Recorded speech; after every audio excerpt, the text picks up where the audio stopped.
Bailey Armour from First here on site at Pimlico with my selections in the 149th running of the Preakness Stakes.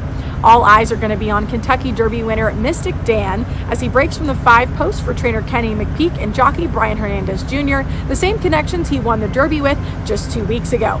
Now, we know that Mystic Dan loves the mud, and he's been training over a very wet track here at Pimlico this week. Of course, has run in the mud before, a little bit wet on Derby Day, but nothing as bad as what we've seen here this week in terms of track condition. And of course, we're projected to get additional rain on Saturday, and I only think that will improve his chances.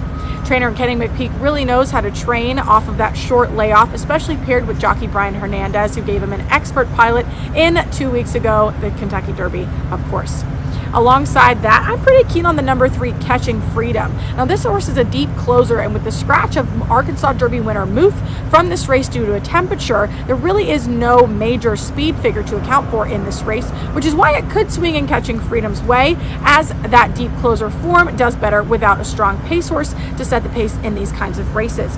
Now, he won the Louisiana Derby under Flavian Pratt, who comes back to ride this day with trainer Brad Cox, rallied late in the Derby and finished behind that 3-horse photo finish. I think you could get a decent price on him, and I know that I'll be including him in some of my wagers.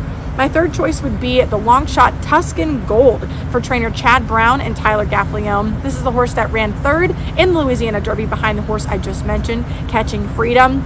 This horse has had improving speed finishes every single time he's run. His numbers have just been increasing steadily with every performance, and should do that way if he's been running as well as he's been training, which of course we know he has.